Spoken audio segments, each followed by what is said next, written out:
In the tumultuous years of World War II, a remarkable woman emerged from the shadows. A woman whose courage and determination would forever change the course of history. This is the extraordinary story of Noor Inayat Khan, the spy princess, whose journey from a peaceful life in Paris to the heart of the Nazi occupation was filled with complications, crises, and a climactic battle of wits. Born on January 1st, 1914, in Moscow to a noble Indian family, Noor Inayat Khan grew up in the bustling artistic scene of Paris after her family moved to France. But as the dark clouds of war gathered, Noor's life took an unexpected turn. She was a talented musician, a gifted writer, and a deeply spiritual soul like her father, Hazrat Inayat Khan, who founded the Sufi order in the West. After the outbreak of the Second World War, when France was invaded by German troops, her family fled to Bordeaux and then by sea to England, landing at Falmouth in Cornwall on the 22nd of June 1940. In November 1940, Noor joined the Women's Auxiliary Air Force and, as an aircraft woman second class, was sent to be trained as a wireless operator.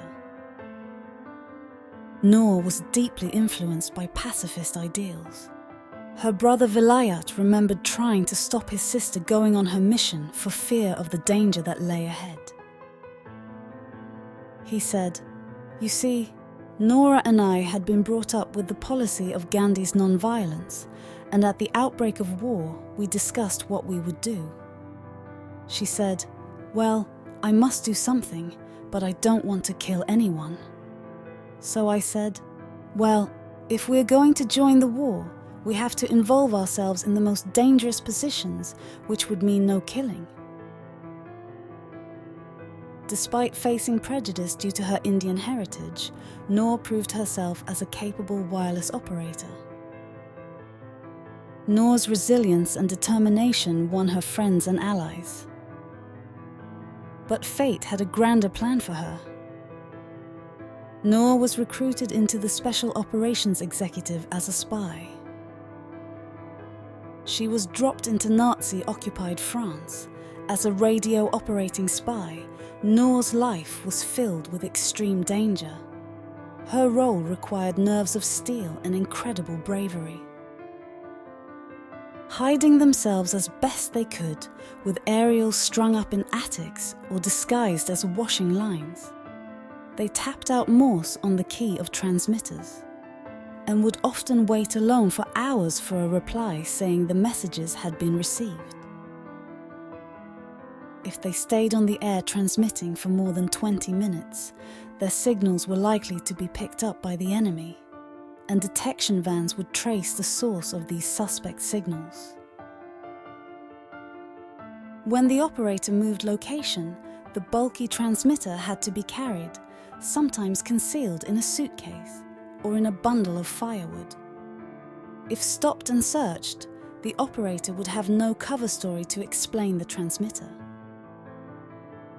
The Nazi secret police, the Gestapo, was closing in, and Noor had to evade capture at every turn. Due to the danger, in 1943, an operator's life expectancy was 6 weeks. Noor's trust was shattered when one of her contacts betrayed her. Back in England, rumours swirled that Noor Inayat Khan was betrayed to the Germans, possibly by René Gary, an insider working with the Allies and the Nazis.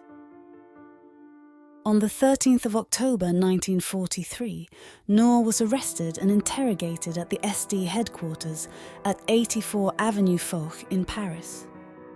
During that time, she attempted to escape twice. On the 25th of November 1943, Noor escaped from the SD headquarters, along with fellow SOE agent John Renshaw Starr and resistance leader Leon Fay, but was recaptured. Her dramatic escape across the roof was alerted by an air raid siren. In her darkest hour, Noor made the ultimate sacrifice. Hans Kiefer, the former head of the SD in Paris, testified after the war that she did not give the Gestapo a single piece of information, but lied consistently. Her actions saved the lives of hundreds and proved to be an incredible sacrifice in the war effort against Nazism and fascism. Noor Inayat Khan was abruptly transferred to the Dachau concentration camp, along with her fellow agents Yolande Beekman, Madeleine Damemont, and Eliane Pluman, and at dawn on the following morning, the 13th of September 1944, the 4 women were executed. Noor Inayat Khan's bravery and unwavering commitment to her mission left a legacy that endures to this day. Her indomitable spirit and selflessness remind us that even in the face of overwhelming adversity, one person can make a difference.